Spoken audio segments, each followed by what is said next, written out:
सभी को राम राम, जय श्री राम। शाम का समय है और हमारे बड़े भाई कुछ प्रश्न हमसे कर रहे हैं, तो हम चाहेंगे कि बड़े भाई के प्रश्न का उत्तर देने की कोशिश करेंगे। बड़े भैया आप बोलिए। संध्या कितनी होती है और संध्या कौन है? संध्या कितनी होती है और संध्या कौन है? देखिए, संध्या के बारे में जहाँ तक मुझे जानकारी है, संध्या एक तपस्विनी थी, परम तपस्विनी थी और बिन विवाहित थी। ऋषियों के संगत में रहकर, अगस्त ऋषि के साथ में रहकर वो तपस्या करती थी। लेकिन एक दिन उसकी तपस्या से घबरा गए इंद्रदेव, और इंद्रदेव ने घबरा कर उसकी तपस्या को भंग करने के लिए कामदेव को नियुक्त किया। कामदेव जब वहाँ गए तो दूर से ही कामदेव ने बाण मारा संध्या के ऊपर। जब उस समय बाण मारा, जब संध्या स्वयं हवन कर रही थी, तपस्या में लीन थी, पूजा में, तो जैसे ही बाण मारा, संध्या काम मुक्त हो गई और उसका मन वहाँ से दूसरे विषय की ओर मुड़ गया। तब तक में मुड़ते ही जो अगस्त ऋषि थे वो बोले कि संध्या, ये तुम्हें क्या हो गया? संध्या वहाँ से नाचती गाती हुई रमन करने लगती है, घूमने लगती है, घूमते घूमते। और इस चीज़ को करने के बाद कामदेव बहुत प्रसन्न थे अंदर ही अंदर। कामदेव के पिता को जब ये बात पता चला, ब्रह्मा जी को, तो ब्रह्मा जी कामदेव को दंडित करने के उद्देश्य से, यानी उनको डांट डपट करने के उद्देश्य से ब्रह्मलोक छोड़ के पृथ्वी पर पधारे। जब पधारे तो जैसे ही उन्होंने देखा देवी संध्या को, वैसे ही काम इतना प्रबल था संध्या में कि उसके काम को देख ब्रह्मा जी भी कामयुक्त हो गया, कामोत्तर हो गया। तब उन्होंने भी क्या किया कि संध्या के पीछे पीछे चलना शुरू कर दिया।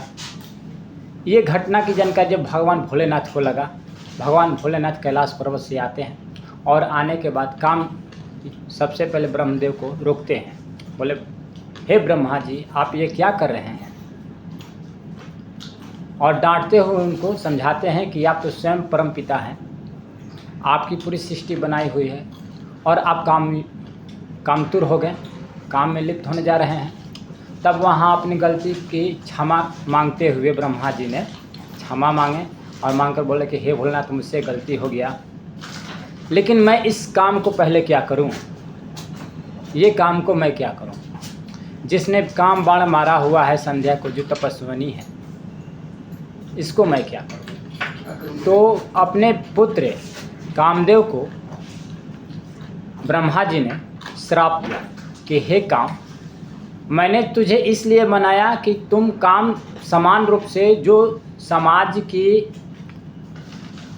उन्नति हो उसमें लगाओ, लेकिन तूने समाज के अंदर उन्नति के लिए नहीं किया, किसी की तपस्या भंग करने के लिए किया है अपना बाण का प्रयोग। इसलिए मैं तुझे श्राप देता हूँ कि भोलेनाथ के द्वारा तुम एक दिन तीसरी नेत्र से जला दिए जाओगे और तुम्हारा जलना भी उचित होगा।